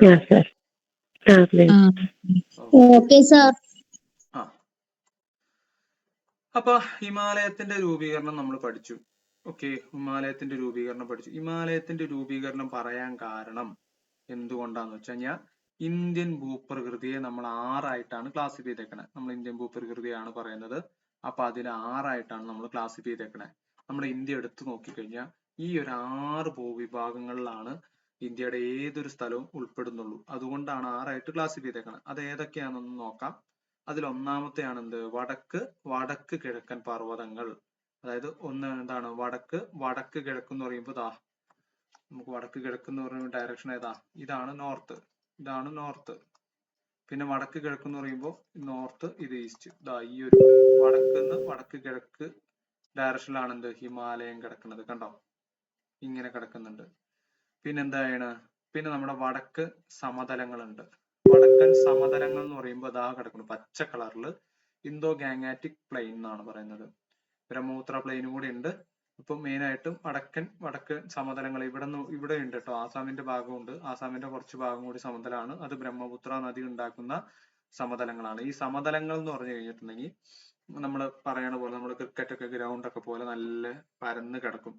അതായത് ഇന്ത്യയുടെ ധാന്യ കലവറ എന്നൊക്കെ പറയുന്നത് ഈ വടക്കൻ സമതലങ്ങളാണ്. മെയിൻ ആയിട്ട് നമ്മുടെ 3 നദികൾ ചേർന്നിട്ടാണ്. 3 നദികൾ എന്ന് പറയുമ്പോൾ ഇൻഡസ് നദി കുറച്ചായിട്ടേ വരുന്നുള്ളൂ. പക്ഷെ ഗംഗ, ബ്രഹ്മപുത്ര സമതലമാണ് ഇന്ത്യയിൽ അധികവും രൂപപ്പെടുന്നത്. അടുത്തതാണ് എന്ത്, ഉപദ്വീപീയ പീഠഭൂമി. ഉപദ്വീപീയ പീഠഭൂമിയാണ് ഇതാ പെനിൻസുലാർ പ്ലാറ്റു. ഉപദ്വീപീയ പീഠഭൂമി എന്ന് പറഞ്ഞു കഴിഞ്ഞാൽ എന്താ? പീഠഭൂമിക്ക് നമ്മൾ എന്താ പറയുന്നത് ഇംഗ്ലീഷില്? പ്ലേറ്റ്യൂ. പ്ലാറ്റ്യൂ എന്ന് വെച്ച് കഴിഞ്ഞാൽ ഇതൊരു ഫ്രഞ്ച് വേർഡാണ്. സോ ഈ ഫ്രഞ്ച് വേർഡ് കേട്ട് കഴിഞ്ഞാൽ ആർക്കും മനസ്സിലാവില്ല എന്താ പ്ലാറ്റ്യൂ. പക്ഷെ നമുക്ക് അതിന്റെ ഇംഗ്ലീഷ് വേർഡ് നോക്കി കഴിഞ്ഞാൽ ടേബിൾ ടോപ്പ് ലാൻഡ് എന്നാണ്. Table top land. അതായത് നമ്മള് തറയിൽ ഒരു ടേബിൾ എങ്ങനെ നിൽക്കുക, ടേബിളിന്റെ കാല് ഇങ്ങനെ ഉണ്ടെന്നുണ്ടെങ്കിൽ ഏകദേശം ഈ ടേബിളിന്റെ എല്ലാ മേശ എന്തായിരിക്കും, പറന്നായിരിക്കും. 4 കാലുണ്ട്, ഇതേപോലെ ആയിരിക്കും ടേബിൾ ടോപ്പ്. മറ്റ് എന്താണ് ഈ നിരപ്പായ ഒരു സ്ഥലത്ത് നിന്ന് കുറച്ചുകൂടെ ഉയർന്ന് വീണ്ടും നിരപ്പായിട്ട് കാണപ്പെടുന്ന ഏരിയ ആണ് എന്ത്, പീഠഭൂമി. കാരണം ഇവിടെയൊക്കെ നിരപ്പാണ്. അതിൽ നിന്നൊക്കെ കുറച്ചുകൂടെ ഹൈറ്റിലാണ് നമ്മുടെ ഈ പീഠഭൂമി കാണുക. അതാണ് ഈ ഉപദ്വീപീയ പീഠഭൂമി. പിന്നെ വരുന്നതാണ് ഇന്ത്യൻ മരുഭൂമി. ഇന്ത്യൻ മരുഭൂമി എന്ന് കാണപ്പെടുന്ന ആകെ കൂടി നമുക്ക് ഒറ്റ സംസ്ഥാനമുള്ളൂ, ഈ കിടക്കുന്നു നമ്മുടെ രാജസ്ഥാൻ. രാജസ്ഥാന്റെ ഭാഗമായിട്ടാണ് നമ്മുടെ ഥാർ മരുഭൂമി കാണുന്നത്. ഇനിയാണ് എന്ത്, തീരസമതലങ്ങൾ. തീരസമതലങ്ങൾ എന്ന് പറയുമ്പോൾ നമുക്ക് തീരമുള്ളത് എവിടെയാ? ഇത്രയും ഏരിയയിലാണ് തീരമുള്ളത്, അല്ലെ കടൽ തീരമുള്ളത്. അതുകൊണ്ടാണ് 3 സൈഡും കടൽ തീരമുള്ള പ്രദേശത്തിനാണ് ഉപദ്വീപ്. ഉപദ്വീപ് എന്ന് പറയുന്നത് 3 സൈഡും വെള്ളത്താൽ ചുറ്റപ്പെട്ട് കിടക്കുന്ന പ്രദേശത്തിനെയാണ് ഉപദ്വീപ് എന്ന് പറയുന്നത്. ഇന്ത്യയെ സംബന്ധിച്ച് ഇന്ത്യയുടെ 3 സൈഡും എന്താണ്, കടൽ കൊണ്ട് ചുറ്റപ്പെട്ടിരിക്കുകയാണ്. സോ അതുകൊണ്ട് തന്നെ അതിനോട് ചേർന്നിരിക്കുന്ന ഭാഗം എന്ന് പറയുന്നത് എന്താ, സമതലങ്ങളാണ്. തീരത്തോട് ചേർന്നിരിക്കുന്ന സമതലങ്ങളാണ്. ഇനി ഏറ്റവും അവസാനമായിട്ട് പറയുന്നത് എന്താണ്, ദ്വീപുകളാണ്. ദ്വീപുകൾ എന്ന് പറയുമ്പോൾ ഇന്ത്യയുടെ എന്താണ് താഴത്ത് തന്നെ നമുക്ക് ഇവിടെ ലക്ഷദ്വീപ് സമൂഹമുണ്ട്. പിന്നെ ഇവിടെ ആയിട്ട് എന്തുണ്ട്, ആൻഡമാൻ നിക്കോബാർ ദ്വീപ സമൂഹമുണ്ട്. സോ ഇത്തരം ഈ 6 കാറ്റഗറിയിലാണ് ഇന്ത്യ എന്ന ഭൂപ്രദേശം മൊത്തം നമ്മൾ കാറ്റഗറൈസ് ചെയ്തേക്കണേ. ഇത് ക്ലിയർ ആണോ? ക്ലിയർ ആണോ? ഓക്കെ. ഡൗട്ട് എന്തെങ്കിലും ഉണ്ടെങ്കിൽ ചോദിച്ചേക്കണം കേട്ടോ. ക്ലിയർ ആക്കിയിട്ട് പോയാൽ മതി. ഇതുവരെ പറഞ്ഞത്. വടക്കൻ സമതലങ്ങളൊന്നും പറയോ? വടക്കൻ സമതലങ്ങൾ എന്ന് വെച്ച് കഴിഞ്ഞിട്ടുണ്ടെങ്കിൽ വടക്കൻ സമതലങ്ങൾ എന്ന് വെച്ച് കഴിഞ്ഞാൽ നമ്മുടെ എന്താണ് ഉത്തര മഹാസമുദ്രം തന്നെയാണ് ഈ വടക്കൻ സമതലങ്ങൾ എന്ന് പറയുന്നത്. കാരണം ഇത് വടക്ക് ഭാഗത്താണ് അധികം കാണുന്നത്.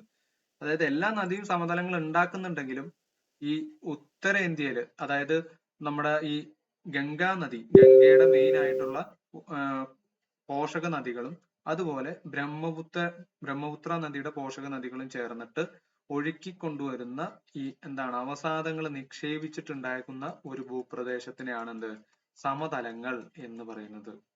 അവിടെ എന്താന്ന് വെച്ച് കഴിഞ്ഞാൽ കൃഷിക്ക് ഏറ്റവും അനുയോജ്യമായിട്ടുള്ള ഭൂമിയാണ് ഈ ഉത്തര മഹാസമതലം അല്ലെങ്കിൽ വടക്കൻ സമതലങ്ങൾ. വടക്കെന്ന് പറയുമ്പോൾ ആ ഒരു എന്താണ് ഇന്ത്യയുടെ വടക്ക് ഭാഗത്താണ് കാണുന്നത്. അതുകൊണ്ടാണ് അത് വടക്കൻ സമതലം എന്ന്. ഉത്തരം എന്ന് പറഞ്ഞാൽ എന്താണ്, വടക്കാണ് ഉത്തരേന്ത്യ. മനസ്സിലാവുണ്ടോ? ഉത്തര മഹാസമതലം അല്ലെങ്കിൽ വടക്കൻ സമതലങ്ങൾ എന്ന് പറയുന്നത്. ക്ലിയർ ആണോ? ഓക്കെ. അപ്പൊ ഇത് നമ്മുടെ SCERT എടുത്താണ്. ജസ്റ്റ് നിങ്ങൾക്ക് ഇന്ത്യയുടെ സ്ഥാനം, അത് ഞാൻ അക്ഷാംശ രേഖാംശം പറയുമ്പോൾ പറയാന്ന് വിചാരിച്ചാണ്. എന്നാലും നമ്മൾ ഇന്ത്യയുടെ ഭൂപ്രകൃതി അല്ലേ പഠിക്കുന്നത്. അപ്പോൾ ജസ്റ്റ് ഒന്ന് അറിഞ്ഞിരിക്കുന്നത് നല്ലതാണ്. ഈ ഒരു പോയിന്റ് നിങ്ങൾ അറിഞ്ഞിരിക്കുക. എപ്പോഴും എക്സാമിന് ചോദിക്കും ഇന്ത്യയുടെ അക്ഷാംശ സ്ഥാനം, രേഖാംശ സ്ഥാനം. അപ്പൊ അറിഞ്ഞിരിക്കുക. അക്ഷാംശം എന്ന് പറയുമ്പോൾ ഇങ്ങനെ അക്ഷത്തെ അംശിക്കുന്നത് ഇതാണ് വരുന്നത്. ലോഞ്ചിറ്റ്യൂഡ് എന്ന് പറയും ഇംഗ്ലീഷിൽ. അപ്പോൾ ഇന്ത്യ എന്ന് പറയുന്നത് ഇന്ത്യയുടെ ഈ ഒരു ഇങ്ങനെ, അതായത് ഏതിന്റെയൊക്കെ ഇടയ്ക്ക് വരും? 8 ഡിഗ്രി 4 മിനിറ്റിനും 37 ഡിഗ്രി 6 മിനിറ്റിനും ഇടയിലാണ് എന്ത് വരുന്നത്? ഇന്ത്യയുടെ സ്ഥാനം. ഇതാണ് 8 ഡിഗ്രി, ഇതാണ് എന്ത്? 37 ഡിഗ്രി 6 മിനിറ്റ് എന്ന് പറയുന്നത്. ഇനി ഇന്ത്യയുടെ രേഖാംശം എന്ന് പറയുമ്പോൾ ഇങ്ങനെ വരും, ഏകദേശം ഇങ്ങനെ വരും. അതെന്ന് പറയുന്നത് 68 ഡിഗ്രി 7 മിനിറ്റിനും ഇവിടെ 68 ഡിഗ്രി 7 മിനിറ്റിനും 97 ഡിഗ്രി 25 മിനിറ്റിനും ഇടയിലാണ്. കണ്ടോ? ഈ 4 രേഖകൾക്കിടയിലാണ് ഇന്ത്യയുടെ സ്ഥാനം എന്ന് പറയുന്നത്. ഈ 4 രേഖകൾ, 2 അക്ഷാംശ രേഖയും 2 രേഖാംശ രേഖകൾക്കിടയിലാണ് ഇന്ത്യയുടെ സ്ഥാനം. അപ്പൊ ഒന്നുകൂടെ പറയാം, ഇത് സ്ഥാന നിർണയത്തിന് നമ്മൾ ഡീറ്റെയിൽഡ് ആയിട്ട് അന്നേരം പറയാം. അക്ഷാംശ രേഖ എന്ന് പറയുന്നത് സ്ഥാനം നിർണയിക്കുവാനും രേഖാംശം എന്ന് പറയുന്നത് ടൈം കാൽക്കുലേറ്റ് ചെയ്യാനാണ്. അതായത് നമ്മളിപ്പോ ഇവിടുന്ന് ഗൾഫിലേക്കും അല്ലെങ്കിൽ യൂറോപ്പിലേക്കൊക്കെ പോകുമ്പോൾ നമ്മുടെ വാച്ച് ഇത്ര സമയം തിരിച്ചു വെക്കണം എന്നൊക്കെ പറയും. അത് ഈ രേഖകളെ ആസ്പദമാക്കിയിട്ടാണ്, ഈ രേഖാംശം. അതുപോലെ തന്നെയാണ് ഇതാണ് ഇന്റർനാഷണൽ ഡേറ്റ് അല്ലെങ്കിൽ ഡേ ലൈൻ എന്ന് പറയുന്നത്. അപ്പോൾ ഡേ മാറുന്നതൊക്കെ ഇതിനെ ഡിപ്പെൻഡ് ചെയ്തുകൊണ്ടാണ്. അത് നമുക്ക് ഡീറ്റെയിൽ ആയിട്ട് അന്നേരം പറയുമ്പോൾ പറയാം. ഓക്കെ, ഇത് ക്ലിയർ ആണല്ലോ? അപ്പൊ ഇത് ഓർത്ത് വെച്ചേക്കുക. 8 ഡിഗ്രി 4, 37 ഡിഗ്രി 6 ഓർത്ത് വെക്കാനായിട്ട് നിങ്ങൾ ഒന്ന് ഓർത്ത് വെച്ചേക്കുക. ഇതിന്റെ കോമൺ ഡിഫറൻസ് എന്ന് പറയുന്നത് ഏകദേശം 29 ഡിഗ്രി. 29 പ്ലസ് 8 ആണ് എന്ത്? 37 വരുന്നത്. അതുപോലെ 68 പ്ലസ് 29 ആണ് എന്ത്?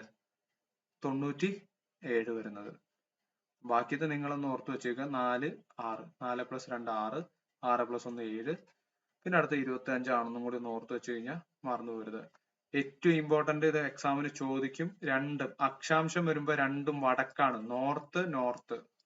മറ്റത് ഈസ്റ്റ് ഈസ്റ്റ് എന്നാണ് വരിക. അല്ലാണ്ട് നോർത്ത് സൗത്ത് എന്നോ നോർത്ത് വെസ്റ്റ് എന്നോ അങ്ങനെയൊന്നും പറഞ്ഞു വരില്ല. രണ്ടും നോർത്ത് അല്ലെങ്കിൽ രണ്ടും ഈസ്റ്റ്. ഇത്തരത്തിലുള്ള ഒരു കണ്ണിങ് മെത്തേഡിൽ വേണം നിങ്ങൾ പഠിച്ചു വെക്കാൻ. അന്നേരം അവിടെ നിങ്ങൾക്ക് ഞാൻ പഠിച്ചത് ഈ സംഖ്യകൾ ചിലപ്പോ അതേപോലെ തന്നെ തരാം, പക്ഷെ ഇതായിരിക്കും നിങ്ങൾക്ക് കൺഫ്യൂഷൻ വരിക.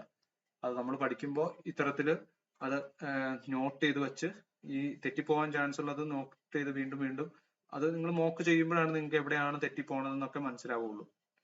അത് നോട്ട് ചെയ്ത് വച്ച് പഠിക്കണം. ഓക്കെ ആണല്ലോ? ഓക്കെ ആണോ? Okay sir. ഷെമീന എന്താ ബൂസ്റ്റ് കഴിച്ചോ? എന്ത് എന്താ ബൂസ്റ്റ് കഴിച്ചോന്ന്? കഴിച്ചില്ല. കഴിച്ചില്ല? കഴിക്കാത്തോണ്ടാ തോന്നുന്നുണ്ട്. കഴിക്കാത്തോണ്ടല്ലേ ക്ഷീണം? അശോകന് ക്ഷീണം ആവശ്യതയോടുകൂടി. ഓക്കെ, അപ്പൊ നമുക്ക് വടക്ക് കിഴക്കൻ പർവ്വതങ്ങൾ ആദ്യത്തെ കാറ്റഗറിയിലേക്ക് പോവാം. അപ്പൊ ഇതുവരെ ക്ലിയർ ആണെന്ന് വിചാരിക്കണം. ആർക്കെങ്കിലും ഡൗട്ട് ഉണ്ടെങ്കിൽ ചോദിക്കാവേ. ഒന്നുകൂടെ നമുക്ക് പറയാം. ആദ്യത്തെ കാറ്റഗറി ഇന്ത്യൻ ഭൂപ്രകൃതിയിലെ ആദ്യത്തെ കാറ്റഗറി നമ്മൾ ആദ്യമേ പറഞ്ഞു. പാൻജിയ പന്തളാസ, പിന്നെ ലൊറേഷ്യൻ ഫലകം, ഗോണ്ടാന ലാൻഡ്, തെത്തീസ്, അതുപോലെ തന്നെ എന്തുണ്ട്, നമ്മളെ ഇന്തോ ഓസ്ട്രേലിയൻ ഫലകവും യുറേഷ്യൻ ഫലകവും തമ്മിൽ കൂട്ടിമുട്ടി ഹിമാലയത്തിന്റെ ഫോർമേഷൻ പറഞ്ഞു. സോ ആ ഒരു ഫോർമേഷൻ ആണ് ഒരു പരിധി വരെ നമുക്ക് എന്ത് ചെയ്യാൻ പറ്റിയത്? പുറത്തുള്ള ഈ ആക്രമണങ്ങളെ തടഞ്ഞു നിർത്താനും ഇന്ത്യയുടെ ക്ലൈമറ്റ് ഇത്രയും സുന്ദരമാക്കി തീർക്കാനൊക്കെ എന്ത് ചെയ്തത്? സഹായിച്ചതെന്ന് പറയാം. ഓക്കെ, ഇതുവരെ പറഞ്ഞു. ഓക്കെ, ഇനി നമുക്ക് വടക്ക് കിഴക്കൻ പർവ്വതങ്ങള് ആദ്യത്തെ ക്ലാസിഫിക്കേഷനിലേക്ക് പോവാം. അപ്പൊ വടക്ക് കിഴക്കൻ പർവ്വതങ്ങൾ എന്ന് പറയുമ്പോൾ ഉത്തര പർവ്വത മേഖല സ്ഥിതി ചെയ്യുന്നത് എന്താണ്? ഇന്ത്യയുടെ വടക്ക്, പിന്നെ വടക്ക് പടിഞ്ഞാറ് ജമ്മു കാശ്മീർ മുതൽ വടക്ക് കിഴക്ക് അരുണാചൽ പ്രദേശ് വരെയാണ്. അപ്പൊ ഇന്ത്യയുടെ നമ്മൾ മാപ്പ് എടുത്ത് നോക്കി കഴിഞ്ഞാൽ അറിയാം, ഇതാ കിടക്കുന്നു, കണ്ടോ? അപ്പൊ വടക്ക് പടിഞ്ഞാറാണ്, വടക്ക് പടിഞ്ഞാറ്, ഇതാണ് വടക്ക് നോർത്ത്, ഇവിടെയാണ് പടിഞ്ഞാറ്, ഇതാണ് പടിഞ്ഞാറ് സൈഡ്, ഇതാണ് കിഴക്ക് സൈഡ്. അപ്പൊ വടക്ക് പടിഞ്ഞാറ് തൊട്ടിട്ട് ഇതാ ഇങ്ങനെയാണെന്ത് ഹിമാലയൻ ഫോം ചെയ്തേക്കണേ. അതുപോലെ വടക്ക് കിഴക്ക് ഡയറക്ഷനിലായിട്ടാണ് എന്ത് ഫോം ചെയ്തേക്കണേ? നമ്മുടെ ഹിമാലയൻ ഫോം ചെയ്തേക്കണേ. അതാണ് ഇവിടെ പറഞ്ഞേക്കണേ. കണ്ടോ? ഉത്തരപർവ്വത മേഖല സ്ഥിതി ചെയ്യുന്നത് ഇന്ത്യയുടെ വടക്ക് പടിഞ്ഞാറ് ജമ്മു കാശ്മീർ മുതൽ വടക്ക് കിഴക്ക് അരുണാചൽ. ഈ ഡയറക്ഷൻ ഒക്കെ ഓർത്ത് വെച്ചു. ഇത് പറയുമ്പോൾ ഏതൊരു കുഴപ്പമൊന്നുമില്ല, അങ്ങനെയാണ് ഇങ്ങനെയാണെന്നൊക്കെ ഇപ്പൊ വിചാരിക്കും. പക്ഷെ നമ്മൾ എക്സാമുകളിൽ ഇരുന്നിട്ട് വടക്ക് കിഴക്കാണോ തെക്ക് കിഴക്കാണോ എന്നൊക്കെ അവിടെ ഇരുന്നുകൊണ്ട് നമുക്ക് എന്ത് ചെയ്യാം? കൺഫ്യൂഷൻ വരും. അതുകൊണ്ട് അത് മസ്റ്റ് ആയിട്ട് ഒഴിവാക്കണം എന്ന് പറയുന്നത് അതുകൊണ്ടാണ്. സോ വടക്ക് പടിഞ്ഞാറ് തൊട്ടിട്ട് വടക്ക് കിഴക്ക് വരെയാണ് ഫോം ചെയ്യുന്നത്. ഓക്കെ, ഇനി അടുത്തത് ഇത് കടന്നു പോകുന്ന സംസ്ഥാനങ്ങൾ നമ്മൾ മെയിൻ ആയിട്ട് ഓർത്തു വച്ചേക്കണം. നമുക്ക് താഴെ തന്നിരിക്കുന്നവയിൽ ഈ ഉത്തരപർവ്വത മേഖലയിൽ ഏത് സംസ്ഥാനങ്ങളിലാണ് പെടാത്തതെന്ന് ഒരു ചോദ്യം വരും. അപ്പൊ പെടുന്ന സംസ്ഥാനങ്ങൾ ആദ്യം നമ്മളൊന്ന് ഓർത്തു വെച്ചേക്കുക. അതാണെന്ത്? ഹിമാചൽ പ്രദേശ്. അപ്പൊ നിങ്ങൾ ചോദിക്കും ജമ്മു കാശ്മീർ ഇല്ലേ? ജമ്മു കാശ്മീർ ഇപ്പൊ എന്താണ്? കേന്ദ്രഭരണ പ്രദേശങ്ങളാണ് ജമ്മു കാശ്മീരും ലഡാക്കും. സോ അത് സംസ്ഥാനങ്ങളുടെ എണ്ണത്തിൽ കൂട്ടരുത്. സോ ഹിമാചൽ പ്രദേശ്, ഉത്തരാഖണ്ഡ്, സിക്കിം, അരുണാചൽ പ്രദേശ്, നാഗാലാൻഡ്, മണിപ്പൂര്, മേഘാലയ, ഈ ഇത്തരം സംസ്ഥാനങ്ങളാണ് എന്ത് ചെയ്യുന്നത്? ഈ ഉത്തര മഹാസമുദ്രം കടന്നു പോകുന്നത്. കേട്ടല്ലോ? അപ്പൊ ഏതൊക്കെയായിരുന്നു സംസ്ഥാനങ്ങൾ? ഹിമാചൽ പ്രദേശ്, ഉത്തരാഖണ്ഡ്, UP ഇല്ല, ഉത്തർപ്രദേശ് ഇല്ല എന്ന് ഓർത്തു വെച്ചേക്കുക. ഉത്തർപ്രദേശിന്റെ ഭാഗമായിരുന്ന ഉത്തരാഖണ്ഡിലൂടെയാണ് ഇപ്പൊ പോകുന്നുള്ളൂ. പിന്നീട് വരുന്നതാണ് എന്ത്? സിക്കിം ഉണ്ട്, അരുണാചൽ പ്രദേശ് ഉണ്ട്, താഴെ നമുക്ക് നാഗാലാൻഡ്, മണിപ്പൂര്, മേഘാലയ, ഇത്രയും പ്രദേശങ്ങൾ. അപ്പൊ എത്ര എണ്ണം ഉണ്ട്? 1, 2, 3, 4, 5, 6, 7 സംസ്ഥാനങ്ങളിലൂടെയാണ് എന്ത്? വടക്ക് കിഴക്കൻ പർവ്വത പ്രദേശം കടന്നു പോകുന്നത്. ഇനി അതുകൂടാതെ 2 കേന്ദ്രഭരണ പ്രദേശം കൂടെ ഉണ്ട്. ഏതൊക്കെയാ? ജമ്മു കാശ്മീർ, ലഡാക്ക്. അപ്പൊ ക്ലിയർ ആണെന്ന് വിചാരിക്കുന്നു. ഇത് ക്ലിയർ അല്ലേ? ഓക്കെ, ഇനി നമുക്ക് പ്രദേശം പറയുമ്പോൾ ആദ്യം നമുക്ക് അവിടുത്തെ മണ്ണിനത്തിന്റെ പ്രാധാന്യം നമുക്ക് മനസ്സിലാക്കണം. സോ മണ്ണിനെന്ന് പറയുന്നത് പർവ്വത മണ്ണാണ്. ഇപ്പൊ പർവ്വതങ്ങളിൽ കാണപ്പെടുന്ന മണ്ണാണെന്ത്? പർവ്വത മണ്ണ്. അതായത് നമുക്ക് അധികം അങ്ങോട്ട് ഫലഭൂയിഷ്ടമല്ലാത്ത മണ്ണാണ് പർവ്വത മണ്ണ്. കുറച്ച് പശിമയൊക്കെ ഉള്ള ടൈപ്പാണ് ഏത്? ഈ പർവ്വത മണ്ണ് എന്ന് പറയുന്നത്. ഇപ്പൊ മണ്ണിനങ്ങളിൽ നമ്മൾ സോയിൽ എന്നുള്ള ഇത് ചെയ്യുമ്പോൾ ഓരോ മണ്ണിനത്തിന്റെ പ്രത്യേകതകൾ നമ്മൾ ഡീറ്റെയിൽഡ് ആയിട്ട് ഡിസ്കസ് ചെയ്യാം. എന്തൊക്കെയാണ് ഓരോ മണ്ണിന്റെയും പ്രത്യേകതകൾ. ഏറ്റവും ഫലഭൂയിഷ്ഠത കൂടിയ മണ്ണ് ഏതാണെന്ന് അറിയോ? പർവ്വത മണ്ണല്ലേ സാർ?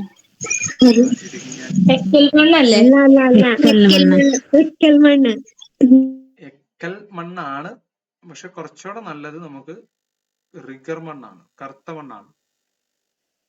മനസ്സിലായോ? കാരണം അതിലെന്ന് വെച്ച് കഴിഞ്ഞാൽ അതിനൊരു കപ്പാസിറ്റി ഉണ്ട്, വാട്ടർ ഹോൾഡിംഗ് കപ്പാസിറ്റി ഉണ്ട്. സോ ഒരു പരിധി വരെ അതിന് വാട്ടർ ഹോൾഡ് ചെയ്യാൻ കഴിയും. ഈ പറഞ്ഞ മിനറൽസ് മെറ്റൽസ് ഒക്കെ ഇതിൽ ഉള്ളതുമാണ്. എക്കൽ മണ്ണ് ഫലഭൂയിഷ്ഠം ഇല്ല എന്നല്ല പറയണത്. കാരണം അത് എന്ന് വെച്ച് കഴിഞ്ഞാൽ നദിയുടെ എന്താണ് ഈ വഹിച്ചുകൊണ്ട് വരുന്നത് കൊണ്ട് രൂപപ്പെടുന്ന മണ്ണാണ്.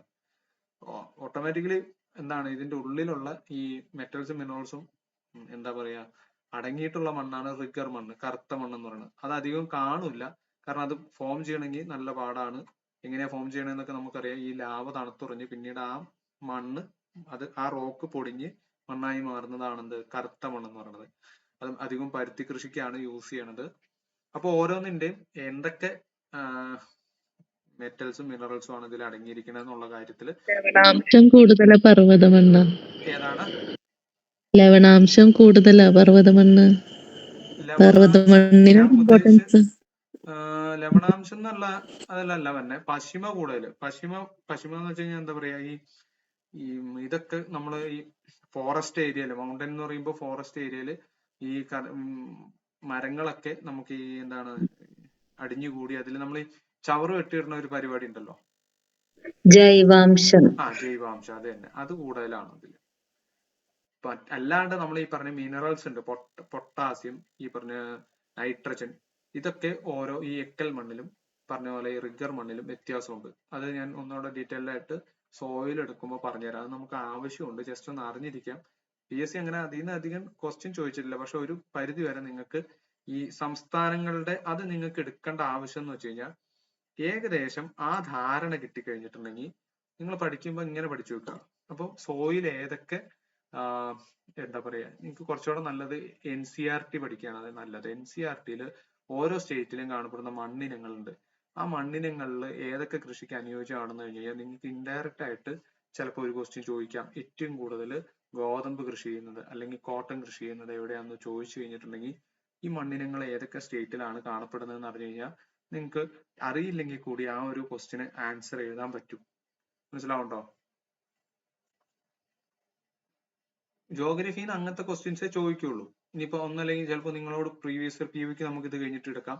PUക്ക് ഒരു ക്വസ്റ്റ്യൻ ചോദിച്ചത് ഹിമാലയത്തിന്റെ ഡയറക്ഷൻ, അതായത് ഹിമാലയത്തിന്റെ പൊക്കം എവിടുന്ന്, നമ്മുടെ ഈ വടക്ക് സൈഡിൽ നിന്ന്, നോർത്ത് പടിഞ്ഞാറ് സൈഡിൽ നിന്ന് കിഴക്കൻ സൈഡിലേക്ക് പോകും തോറും കൂടുകയാണോ കുറയുകയാണോ ചെയ്യുക എന്നുള്ള ഒരു ക്വസ്റ്റ്യൻ ഉണ്ടായിരുന്നു ഈ PSC ചോദിച്ചിരുന്നത്. അപ്പൊ നമുക്കത് ഓരോ മൗണ്ടൻ ആയിട്ട് അറിഞ്ഞു കഴിഞ്ഞിട്ടുണ്ടെങ്കിൽ, ഈ ജോഗ്രഫിക്കൽ പാറ്റേൺ അറിഞ്ഞു കഴിഞ്ഞിട്ടുണ്ടെങ്കിൽ നമുക്ക് അതിന് ആൻസർ ചെയ്യാം, ഈവൻ ദോ നമ്മൾ അത് പഠിച്ചിട്ടില്ലെങ്കിൽ കൂടി. അതാണ് ഞാൻ പറഞ്ഞത്, ജോഗ്രഫി എന്ന് പറയുന്നത് ബേസിക്സ് ഐഡിയ സ്ട്രക്ചർ ഉണ്ടെങ്കിൽ, ഞാൻ പറഞ്ഞു ആദ്യം മഴയുടെ അളവുണ്ടെങ്കിൽ നമുക്ക് ആ ഒരു പ്രദേശത്ത് എന്തൊക്കെ കൃഷി ചെയ്യുന്നു എന്ന് മനസ്സിലാക്കാം, ആ മണ്ണിനെ അറിഞ്ഞു കഴിഞ്ഞിട്ടുണ്ടെങ്കിൽ അവിടുത്തെ കൾച്ചർ എന്താണെന്ന് മനസ്സിലാക്കാം എന്ന് പറയുന്നത് അതുകൊണ്ടാണ്. ഓക്കെ ആണോ? ഓക്കെ. Okay sir. അതുപോലെ തന്നെ കേട്ടോ ഹിസ്റ്ററി പഠിക്കുന്നത് അതുകൊണ്ട് തന്നെയാണ്. അപ്പൊ ഒരു പ്രമുഖനായിട്ടുള്ള ഒരു IPS കാരൻ ഒരു കേസിന്റെ കാര്യം പറഞ്ഞു കഴിഞ്ഞപ്പോ ഞാൻ അന്നാണ് അത് മനസ്സിലാക്കിയത്. നമ്മൾ ഈ ഹിസ്റ്ററി ഒക്കെ കുറെ പഠിച്ചു വെച്ചിട്ട് എന്തിനാന്ന് വിചാരിക്കും. പക്ഷെ അങ്ങനെയല്ല, ആ ഒരു പ്രദേശത്ത് നിലനിൽക്കുന്ന, ഇപ്പൊ ഒരു സെൻസിറ്റീവ് കേസാണ്, നിങ്ങൾക്ക് ഒരു പോലീസ് ഓഫീസർ ആയിട്ടാണ് നിങ്ങൾക്ക് ഒരു അപ്പോയിന്റ്മെന്റ് കിട്ടിയിട്ടുണ്ടെങ്കിൽ, ഹിസ്റ്ററി എന്ന് പറയുന്നത് ചില പ്രദേശങ്ങളിൽ ചില ആചാരങ്ങളോ അല്ലെങ്കിൽ ഒരു കുടുംബത്തിന് അവരുടേതായിട്ടുള്ള ചില വില കൽപ്പിക്കുന്നുണ്ടായിരിക്കും. അപ്പൊ അതിന്റെ പിന്നിലുള്ള കുറച്ച് ആചാരങ്ങളോ അനുഷ്ഠാനങ്ങളോ ഒരു ഹിസ്റ്ററി എന്തെങ്കിലും ഉണ്ടായിരിക്കും. സോ അതറിയാണ്ട് നമ്മൾ കയറി ഇടപെട്ട് കഴിഞ്ഞിട്ടുണ്ടെങ്കിൽ അവിടുത്തെ നാട്ടുകാർ നമ്മളെ പഞ്ഞിക്കിടും കേട്ടല്ലോ. അപ്പൊ അതുകൊണ്ടാണ് ലോ ആൻഡ് ഓർഡർ കൈകാര്യം ചെയ്യുമ്പോൾ നമ്മൾ ആ ഒരു പ്രദേശത്ത് എന്താണ് ചരിത്രം, അതിന് അവിടുത്തെ കൾച്ചർ അതിനെ ബേസ് ചെയ്തുകൊണ്ടായിരിക്കും രൂപപ്പെട്ടിട്ടുണ്ടാവുക. സോ ഈ ഓരോ സബ്ജക്ട് പഠിക്കുമ്പോഴും നമ്മൾ എന്തിനു വേണ്ടിയാണ് പഠിക്കുന്നതെന്നും കൂടി അറിഞ്ഞു വെച്ചിട്ട് പഠിക്കുക. ഇത് പഠിക്കുമ്പോൾ ഒരു ഇൻട്രസ്റ്റിനോട് കൂടി നമ്മൾ അതിൽ നിന്ന് വ്യൂ പോയിന്റിൽ അത് പഠിച്ചു കഴിഞ്ഞിട്ടുണ്ടെങ്കിൽ എല്ലാം നമുക്ക് ഓക്കെ ആയിരിക്കും. മെയിൻ ആയിട്ട് നമ്മുടെ കേരളത്തിനെ കുറിച്ചൊക്കെയുള്ള ഹിസ്റ്ററി ഒക്കെ പഠിക്കുമ്പോൾ നമുക്കത് മനസ്സിലാക്കാൻ പറ്റും. ഓക്കെ, ഇനി നമ്മൾ അടുത്ത് നോക്കുന്നത് അതിർത്തിയാണ്. അപ്പൊ മണ്ണിനും നോക്കി, എന്തൊക്കെ നോക്കി നമ്മൾ, വടക്ക് കിഴക്കൻ പർവ്വതങ്ങളിൽ ഏതൊക്കെ സ്റ്റേറ്റിലൂടെ കടന്നു പോകുന്നു, പിന്നെ എവിടെ നിന്ന് തൊട്ട് എവിടെ നിന്ന് വരെയാണ് അതെന്ന് പറഞ്ഞു, ഇനി അതിലുള്ള മണ്ണിനങ്ങൾ പറഞ്ഞു, ഇനി അതിന്റെ അതിർത്തികൾ പറയണം. അതിർത്തികൾ പറയാന്ന് വെച്ച് കഴിഞ്ഞിട്ടുണ്ടെങ്കിൽ ഇന്ത്യയുടെ വടക്ക് പടിഞ്ഞാറ് ഭാഗത്ത് നിന്ന് തെക്ക് കിഴക്ക് ദിശയിലേക്കാണ് എന്ത്, ഈ പർവ്വത മേഖലയുടെ ഡയറക്ഷൻ. വടക്ക് പടിഞ്ഞാറുന്ന് തെക്ക് കിഴക്ക്, കണ്ട തെക്ക് കിഴക്ക്, ഇതാ ഇച്ചിരി താഴത്തെ ഇതാണ് വടക്ക്, ഇതപ്പം എന്തായിരിക്കും തെക്കായിരിക്കും. ഇത് മുകളിലാണെങ്കിൽ താഴെ ആയിരിക്കും. ഇതാ ഇങ്ങോട്ടും കൂടി വരുന്നുണ്ട്. ഈ താഴേക്ക് അരുണാചൽ പ്രദേശിൽ നിന്ന് നാഗാലാൻഡ്, മിസോറം, മേഘാലയ പ്രദേശങ്ങളിലേക്ക് വരെ ഈ ഹിമാലയം വ്യാപിച്ചു. കാരണം ഇടി അങ്ങ് ചെന്നിട്ടുണ്ട് കണ്ടോ, ഈ ഒരു സൈഡിൽ വരെ ഇടി അങ്ങ് ചെന്നിട്ടുണ്ട്. അതുകൊണ്ടാണ് ഇങ്ങ് നീണ്ടു കിടക്കണേ. അപ്പൊ അതാണ് ഡയറക്ഷൻ. ഇനി ഡാർജിലിംഗ് സിറ്റി അല്ല, സിക്കിമാണ്. ഡാർജിലിംഗ് സിക്കിം പ്രദേശങ്ങളിൽ കിഴക്ക് പടിഞ്ഞാറ് ദിശയിലാണ് ഹിമാലയം സ്ഥിതി ചെയ്യുന്നത്. ഡാർജിലിംഗ് സിക്കിം പ്രദേശങ്ങളിൽ കിഴക്കും പടിഞ്ഞാറും നമ്മള് ചിലപ്പോൾ നിങ്ങളോട് ചോദിക്കും, ഡാർജിലിംഗ് സിക്കിം പ്രദേശങ്ങളിൽ ഹിമാലയം ഏത് ഡയറക്ഷനിലാണ് കിടക്കണമെന്ന്. അപ്പൊ നമുക്ക് ഇത് പഠിച്ചിട്ടില്ല, ചിലപ്പോൾ റാങ്ക് ഫയലിലൊന്നും ഉണ്ടായിരിക്കില്ല. അപ്പൊ നമ്മൾ നോക്കുക, മാപ്പ് അറിയാന്നുണ്ടെങ്കിൽ ഇതാണ് സിക്കിം എന്ന് പ്രസിദ്ധമാവാൻ കാരണം എന്താ, കാഞ്ചൻജംഗ ഉണ്ട്. നമ്മുടെ ഇന്ത്യയിലെ one of the top most mountain പീക്കാണ് കാഞ്ചൻജംഗ അല്ലെ. പൂർണ്ണമായിട്ട് ഇന്ത്യയിൽ സ്ഥിതി ചെയ്യുന്ന ഹയസ്റ്റ് ആയിട്ടുള്ള വരുന്നതാണ് കാഞ്ചൻജംഗ എന്ന് പറയുന്നത്. അപ്പൊ അതില് കിഴക്ക് പടിഞ്ഞാറ് ദിശയിലാണ് ഇവിടെ ഹിമാലയം. കണ്ടോ, ഇങ്ങനെയാണ് ഹിമാലയം നിൽക്കുന്നത്. അപ്പൊ ഇതാണ് പടിഞ്ഞാറ് അല്ലെ, വെസ്റ്റ് ഇതാണ് ഈസ്റ്റ്. സോ ഈ ഡയറക്ഷനിലാണ് സിക്കിമിൽ സ്ഥിതി ചെയ്യുന്നത്. ഇനി അടുത്തത് അരുണാചൽ പ്രദേശിൽ തെക്ക് പടിഞ്ഞാറ് വടക്ക് പടിഞ്ഞാറ് ആയിട്ടാണ് സ്ഥിതി ചെയ്യുന്നത്. ഇച്ചിരി ടൈപ്പിംഗ് മിസ്റ്റേക്ക് ഉണ്ട്, ഒന്ന് ക്ഷമിച്ചേക്കണേ. അപ്പൊ എവിടെയാണ്, അപ്പൊ അരുണാചൽ പ്രദേശിൽ തെക്ക് പടിഞ്ഞാറും വടക്ക് പടിഞ്ഞാറും ആയിട്ടാണ് സ്ഥിതി ചെയ്യുന്നത്. ഇതാണ് അരുണാചൽ പ്രദേശിൽ. അപ്പൊ നമുക്ക് തെക്ക് പടിഞ്ഞാറ്, ഇതാണ് നോർത്ത്, സൗത്ത്, വെസ്റ്റ്, ഈസ്റ്റ്. തെക്ക് പടിഞ്ഞാറ്. സോ തെക്ക് പടിഞ്ഞാറ് എന്ന് പറയുമ്പോൾ ഈ ഒരു ഡയറക്ഷനിൽ കണ്ടോ, ഇവിടെ നിന്ന് ഇങ്ങനെയും പിന്നെ വടക്ക് കിഴക്ക് ദിശയിൽ എവിടെയായിരുന്നു, തെക്ക് പടിഞ്ഞാറും വടക്ക് പടിഞ്ഞാറുമാണ്. വടക്ക് പടിഞ്ഞാറ് എന്ന് പറയുമ്പോൾ ഇതാ ഇങ്ങനെ കണ്ടോ, ഇങ്ങനെയല്ലേ ഇവിടെ സ്ഥിതി ചെയ്യുന്നത്. തെക്ക് പടിഞ്ഞാറ് വടക്ക് പടിഞ്ഞാറ്, ഇതാ ഇങ്ങനെയാണ് ഇവിടെ സ്ഥിതി ചെയ്യുന്നത് അരുണാചൽ പ്രദേശ്. ക്ലിയർ ആണോ? അതെ, ഇവിടെ ഭയങ്കര ഇടിവെട്ടും മഴയാണ്. അപ്പൊ ഞാൻ കിട്ടിയാണ് കേട്ടാ. കുഴപ്പമില്ല. കറണ്ട് ഇല്ല, കറണ്ട് പോയിരിക്കാണ്. ഓക്കെ, കുഴപ്പമില്ല. ലാസ്റ്റ് ആണ് നാഗാലാൻഡ്, മിസോറം, എന്നീ സംസ്ഥാനങ്ങൾ വടക്ക് തെക്കായിട്ടാണ് സ്ഥിതി ചെയ്യുന്നത്. സോ ഈ ഡയറക്ഷൻ ഞാൻ വീണ്ടും പറയാൻ കാരണം നിങ്ങൾക്ക് തോന്നുന്നത് ചെറിയ കാര്യമല്ല, ഇത് എന്തിനാണ് സാർ പറയുന്നത്. അപ്പൊ എക്സാം ഹോളിൽ ചെന്നിരിക്കുമ്പോൾ ഇതൊക്കെ ചോദിക്കും. നമ്മൾ ഇതെല്ലാം ബേസ് ക്ലിയർ ചെയ്ത് പോയിട്ടുണ്ടെങ്കിലാണ് നമുക്ക് മനസ്സിലാവുള്ളൂ. അപ്പൊ നാഗാലാൻഡ്, മിസോറം ഈ സ്ഥലങ്ങളിൽ അതാ ഇങ്ങനെയാണ്, ഇങ്ങനെയാണ് കിടക്കുന്നത്. അതാണ് വടക്ക് തെക്ക് ദിശയിലാണ് നാഗാലാൻഡ്, മിസോറം, മണിപ്പൂർ എന്നീ സംസ്ഥാനങ്ങളിൽ കാണുന്നത്. അപ്പോ നോക്കിക്കഴിഞ്ഞു കഴിഞ്ഞാൽ അറിയാം, കണ്ടോ, മിസോറം മണിപ്പൂരിൽ ദാ ഇങ്ങനെ താഴേക്കാണ് കാണുന്നത്. ഇവിടെ ദാ ഇങ്ങനെ ഒരു ഡയറക്ഷൻ ആണ്, ഇവിടെ ദാ ഇങ്ങനെ ഒരു ഡയറക്ഷൻ ആണ്. ക്ലിയർ ആണോ?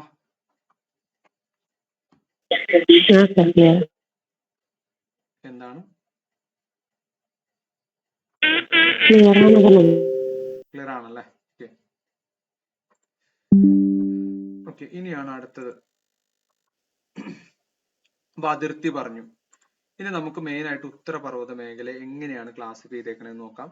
അതില് പ്രധാനമായിട്ട് നമ്മൾ ഇന്ത്യയുടെ ഹോൾ പിക്ചർ എടുക്കുകയാണ്. ആ ഹോൾ പിക്ചർ എടുക്കുമ്പോൾ നമുക്ക് ഇന്ത്യയുടെ ഏറ്റവും വടക്ക് ഭാഗത്ത് പാമീർ പീഠഭൂമി, ലോകത്തിന്റെ മേൽക്കൂര എന്നറിയപ്പെടുന്ന പ്രദേശമാണെന്ത്, പാമീർ പീഠഭൂമി, പാമീർ നോട്ട് എന്നറിയപ്പെടുന്ന പ്രദേശം. സോ ഇതിന്റെ കണ്ടിന്യൂസ് ആയിട്ട് രണ്ട് മലനിരകൾ എന്ത് ചെയ്യുന്നുണ്ട്, ഇവിടുന്ന് ഉത്ഭവിച്ചു പോകുന്നുണ്ട്. അതാണെന്ത്, ഹിന്ദു കുഷ് മലനിരകളും അതുപോലെ കുഞ്ചുൻ മൗണ്ടെയ്ൻസ്, ചൈനയിലേക്ക് പോകുന്ന കുഞ്ചുൻ മൗണ്ടെയ്ൻസ് ഉണ്ട്. അതുപോലെ തന്നെ ഇവിടെ എന്താണ്, സുലൈമാൻ റേഞ്ചുകൾ ഉണ്ട്.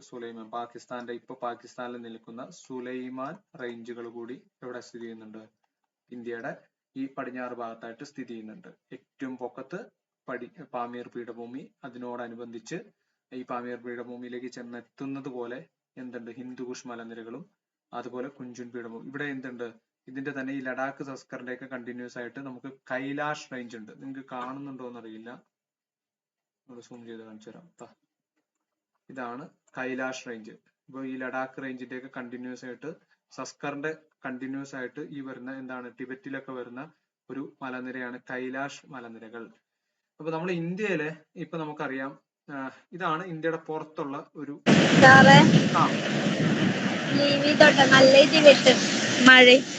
ആണോ? സാർ ഞാന് ലീവ് ചെയ്യാ, ആണോ? നല്ല മഴയാ, ഇടിവെട്ട.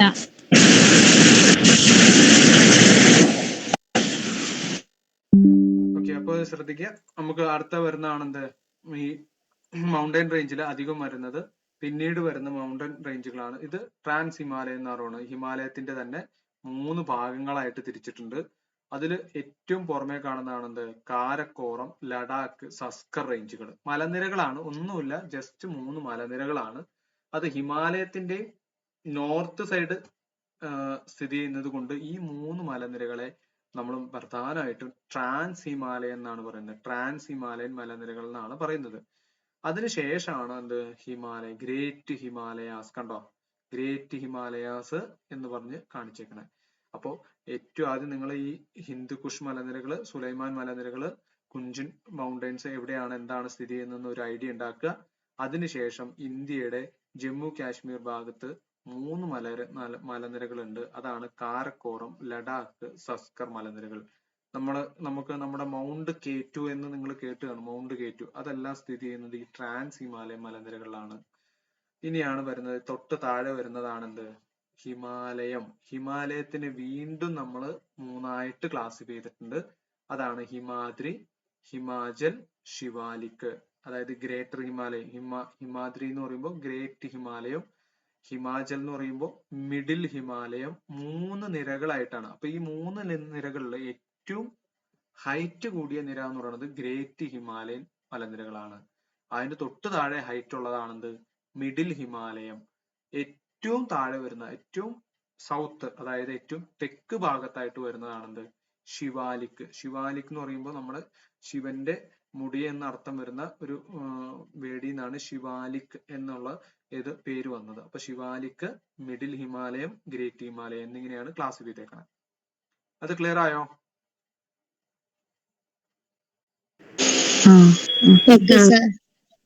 ബോറടിക്കുന്നുണ്ടോ?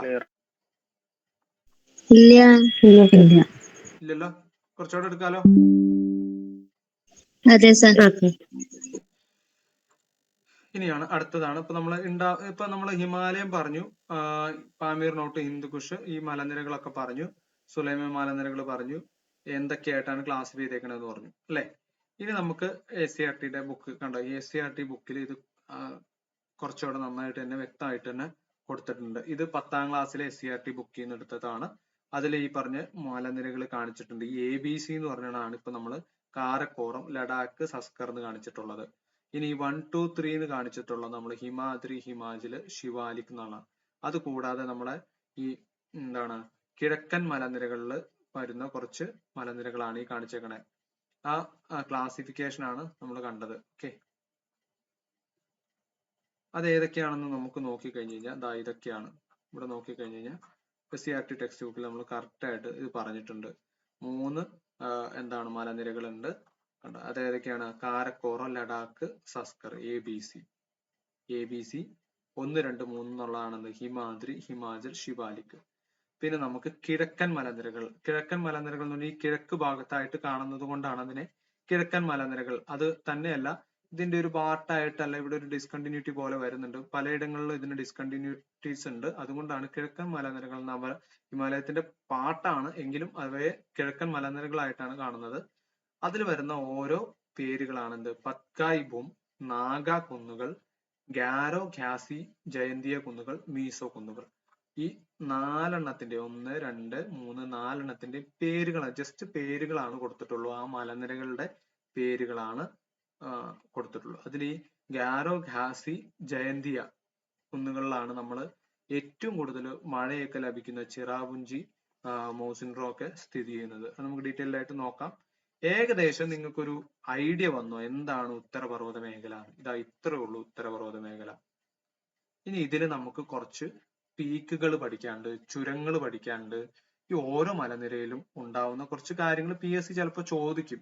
അതായത് ഹൈയസ്റ്റ് പീക്ക് എവറസ്റ്റ് എവിടെയാണ്, ഏത് മലനിരയിലാണ്, പിന്നെ ഹൈയസ്റ്റ് ആയിട്ടുള്ള ചുരം എവിടെയാണ്, പിന്നെ എന്തൊക്കെയാണ് അതിന്റെ സവിശേഷത, അതിന്റെ എന്തൊക്കെ ഓരോ പ്രദേശത്തും കാണപ്പെടുന്ന ജോഗ്രഫിക്കൽ ആയിട്ടുള്ള സവിശേഷതകൾ എന്താണെന്നുള്ള രീതിയിൽ മാത്രമാണ് ആദ്യം നമ്മളൊരു ബേസിക് കോൺസെപ്റ്റ് ചെയ്ത് എന്താണ് പഠിക്കാൻ പോകുന്നതെന്ന് മനസ്സിലാക്കി കഴിഞ്ഞാൽ അതിന്റെ ഉള്ളിലേക്ക് പിന്നെ നമ്മൾ അങ്ങ് ആഡ് ചെയ്ത് കൊടുത്താൽ മതി. ഇനി നമ്മൾ ആഡ് ചെയ്യുന്നത് ഇതിൽ കാണുന്ന കുറച്ച് ഭൂപ്രകൃതി, അതുപോലെ PSC സ്ഥിരം ചോദിക്കുന്ന ക്വസ്റ്റ്യൻസ് ഒന്നുമില്ല, മലയാണ്. ഇത് നമ്മൾ മലയെ കുറിച്ചാണ് പഠിക്കുന്നത്. ആ മലയിലെ പൊക്കത്തിനനുസരിച്ചും അതിലൂടെ ഒഴുകുന്ന നദി, മറ്റു കാര്യങ്ങൾ, ഇതിനൊക്കെ അനുസരിച്ച് കുറച്ച് കാര്യങ്ങൾ അവിടെ ഉണ്ടായിട്ടുണ്ട്. അതായത് എക്സാമ്പിൾ ഇപ്പൊ പറയുകയാണെങ്കിൽ നമ്മൾ ജമ്മു കാശ്മീരിലാണ് എന്ത് ഈ കുങ്കുമപ്പൂ കൃഷി ചെയ്യാൻ പറ്റുള്ളൂ. അതെന്തുകൊണ്ടാന്ന് വെച്ച് കഴിഞ്ഞാൽ ഈ ഹിമാനികൾ ഒഴുക്കിക്കൊണ്ടുവന്നിരുന്ന ചില അവസാദങ്ങളുണ്ട്. അതിനെയാണ് മൊറൈൻസ് എന്ന് പറയും. കരേവ മണ്ണിന്റെ സാന്നിധ്യം കൊണ്ടാണ് അവിടെ കുങ്കുമപ്പൂ കൃഷി ചെയ്യാൻ പറ്റുന്നത്. ഈ കരേവ മണ്ണില് ഈ ഹിമാനികൾ ഒഴുക്കിക്കൊണ്ടുവന്ന മൊറൈൻസ് എന്ന് പറയുന്ന ഒരു ചെളിമണ്ണ് പോലത്തെ ഒരു സാധനമുണ്ട്. ഈ ചെളിമണ്ണ് കൊണ്ടാണ് അവിടെ കുങ്കുമപ്പൂ എന്താണ് യഥേഷ്ടം വളരുന്നത്. അത്തരത്തിലുള്ള ചില ഫിസിക്കൽ ഫീച്ചേഴ്സ് കാര്യങ്ങളാണ് നമ്മൾ ഇൻ ഡീറ്റെയിൽ ആയിട്ട് ഇതിൽ ഓരോന്നിലേക്കും പോകുമ്പോൾ പഠിക്കുന്നത്. ഇത്രേ ഉള്ളൂ. നിങ്ങളിത് വലിയ തല പൊകഞ്ഞ് അയ്യോ ഹിമാലയ, ഹിമാദ്രി, ഹിമാചൽ, ശിവാലിക് പേരാണ്, ഓരോ പർവ്വതത്തിന്റെ പേരാണോ കൊടുത്തേക്കണേ. ആ ഓരോ പർവ്വത നിരയിലും എന്തുണ്ട്, ചില കുറച്ച് കാര്യങ്ങളുണ്ട്. അപ്പൊ സുഖവാസ കേന്ദ്രങ്ങൾ ഏറ്റവും കാണപ്പെടുന്നത് ഈ ഹിമാചലിലായിരിക്കും. ഹിമാദ്രിയിലാവുമ്പോഴായിരിക്കും ഏറ്റവും കൂടുതൽ ഹയസ്റ്റ് പീക്ക് വരുന്ന എന്തൊക്കെ കാഞ്ചൻജംഗ, അതുപോലെ നന്ദാദേവി, മൗണ്ട് എവറസ്റ്റ്, ഇത്തരത്തിലുള്ള പീക്കുകളൊക്കെ കാണുന്നതാണ് ഏറ്റവും വടക്ക് ഭാഗത്തുന്ന കാണുന്ന ഏരിയ. അത്രേ ഉള്ളൂ. ഇതാണ് എന്താണ് നമ്മൾ ഉത്തരപർവ്വത മേഖല എന്ന് പറയുന്നത് നമ്മൾ പഠിക്കുന്നത്. പിന്നെ അതിൽ കുറച്ച് താഴ്വരകളും വാലി ഓഫ് ഫ്ലവേഴ്സും കുറച്ച് ഫിസിക്കൽ ഫീച്ചേഴ്സോടെ വരുമ്പോൾ നമ്മൾക്ക് ഒന്നാമത്തെ കാറ്റഗറി നമ്മൾ കഴിഞ്ഞു പോകും. അതിപ്പോ നമ്മൾ പറയണോ? ഓക്കെ ആണോ? ധാരണ കിട്ടിയോ? ഓക്കെ ആണോ? ഇതുവരെ ഓക്കെയാണ് സാർ, കുഴപ്പമില്ല, മനസ്സിലായി. ഓക്കെ, കണ്ടിന്യൂ ചെയ്യണോ അതോ നിർത്തണോ? ബോറടിക്കുന്നുണ്ടോ? ബോറടിക്കില്ല, പക്ഷെ ഇതൊക്കെ വരുന്നുണ്ട്. എങ്ങനെയാണ്? സമയായില്ലേ? സമയതല്ല, മഴയുടെ ഇടിവെട്ട് ഒക്കെ തുടങ്ങിയിട്ടുണ്ട്. അങ്ങനെയാണെങ്കിൽ വേണ്ട, ഇച്ചിരി ബ്രേക്ക് ചെയ്ത് പഠിക്കുക. അല്ലെങ്കിൽ നിങ്ങൾക്കും തല ഇങ്ങനെ കുറെ ഇതായിട്ട് മനസ്സിലാവില്ല. ഞാൻ പിന്നെ കഷ്ടപ്പെടുന്ന വെറുതെ ആയിരിക്കും. നമുക്ക് ബ്രേക്ക് എടുത്ത് തന്നെ പഠിക്കാം. ഇനി കണ്ടിന്യൂസ് കുറച്ച് നമുക്ക് ഭൂപ്രകൃതി അങ്ങ് തീർക്കാം. അത് പയ്യെ പയ്യെ അങ്ങ് എടുക്കുമ്പോൾ നിങ്ങൾക്ക് അങ്ങ് മനസ്സിലാവും. ഇന്ന് എടുത്തതിൽ എന്തെങ്കിലും ഡൗട്ട് ഉണ്ടോ ആർക്കെങ്കിലും? ഇല്ല സർ, മനസ്സിലായി. മനസ്സിലായി? ഓക്കെ. ആർക്കും ഡൗട്ട് ഇല്ല എന്ന് വിചാരിക്കാം. എന്നാ വൈൻഡപ്പ് ചെയ്യാം. Okay sir. Okay sir, thank you sir. Okay okay okay. Thank you sir.